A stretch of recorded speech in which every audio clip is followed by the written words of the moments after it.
Sarah Abitbol, victime d'Omerta. Sébastien Poët, victime d'Omerta.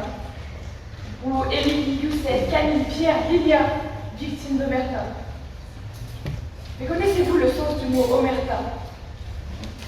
Omerta, nom féminin qui désigne la loi du silence. Le silence, c'est la méthode choisie par le milieu du sport pour résoudre des problèmes d'agression sexuelle. C'est précisément ce silence assourdissant que la célèbre patineuse Sarah Abitbol veut briser avec son livre sorti en janvier 2020 et justement intitulé « Un stylo silence ». Elle y lève le voile sur le harcèlement sexuel, les attouchements et les viols dont son entraîneur âgé de 33 ans à l'époque s'est rendu coupable alors qu'elle sortait d'enfance. Il a commencé à faire des choses horribles, jusqu'aux abus sexuels. J'ai été violée à 15 ans. C'était la première fois qu'un homme me touchait. Je veux que cesse cette omerta.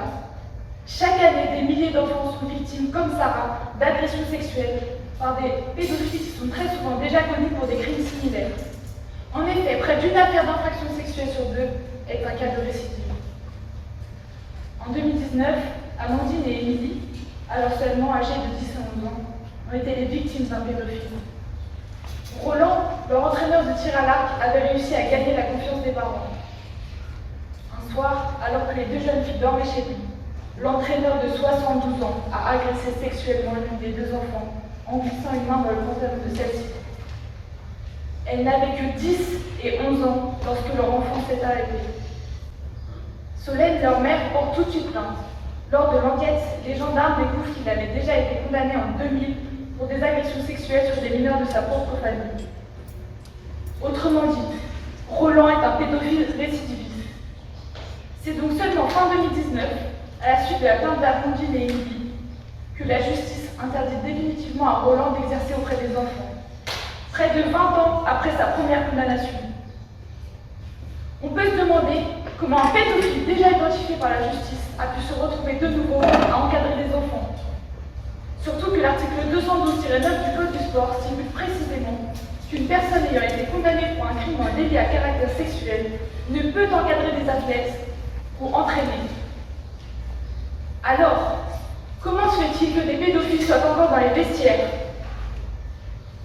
L'enquête très approfondie des journalistes d'investigation de Disclose apporte une réponse sans complaisance à cette question, en révélant, je cite, la faille de tout un système, des associations sportives aux fédérations jusqu'aux services de l'État.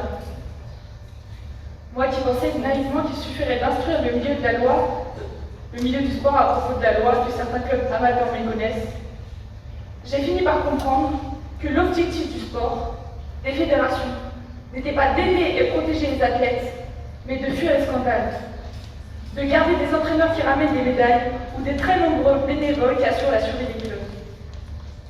Et disons-le clairement aussi, la peur que le mot pédophilie fasse fuir les licenciés et les subventions avec.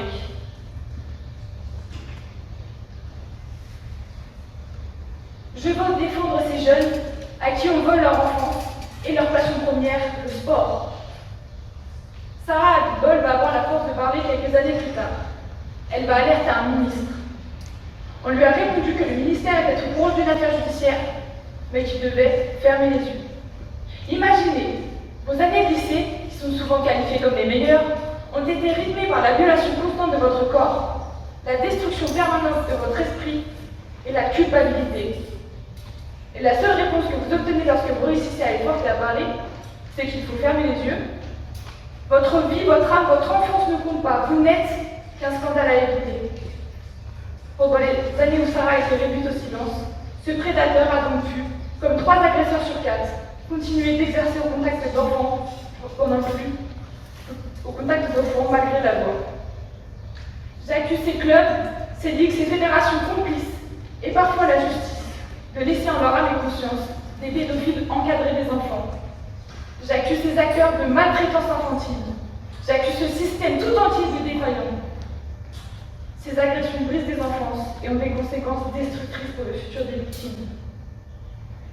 Qui n'a pas en tête l'image de Simone Biles quittant les Jeux Olympiques de Tokyo durant l'été 2021? La quadruple championne du monde a fini par craquer, victime d'une énorme pression médiatique, mais victime surtout, comme des centaines d'autres fillettes du prédateur Larry Nassar, ancien médecin au sein de la Fédération américaine de gymnastique. Le FBI n'a pas ouvert d'enquête alors qu'il a reçu des plaintes contre l'ancien médecin dès 2015. Il a donc pu continuer d'exercer au contact d'enfants pendant plus d'1 an, soit 365 jours, pour continuer d'agresser des victimes innocentes. Simone Biles a déclaré l'avoir brisé par l'émotion. On nous a laissé tomber et on nous doit des explications. Je veux que nous médiatissions toutes ces affaires, toutes ces victimes et dans tous les milieux, stars des JO ou simples licenciés, dans le sport ou dans la religion. Comment ne pas voir les similitudes entre la pédophilie dans le sport et le scandale qui a éclaté au sein de l'Église? Elle saute aux yeux. Défense parfois viscérale d'un agresseur de la part de la famille ou d'un club, aura, sacralité, charisme d'un entraîneur, même quand celui-ci a été condamné. Il est temps de faire la lumière aussi sur les victimes dans le milieu du sport. Cette étape doit commencer par la reconnaissance des faits, et notamment par les différents acteurs sportifs. Il est temps d'assumer ses responsabilités. Dans près d'un quart des cas d'agression sexuelle recensés, des personnes ou des institutions ont été alertées de faits précis sans en informer la justice, comme l'exige pourtant l'article 40 du Code pénal.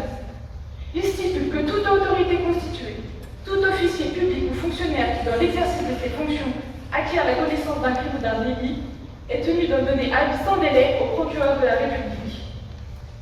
Alors, comment, je le répète, se fait-il que des pédophiles soient toujours dans les vestiaires?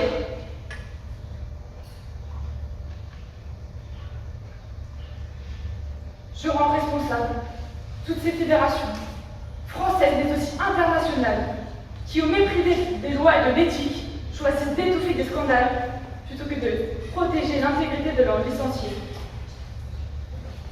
Quant aux dirigeants de petites associations sportives, il est temps de faire quelque chose pour ce vide juridique et administratif.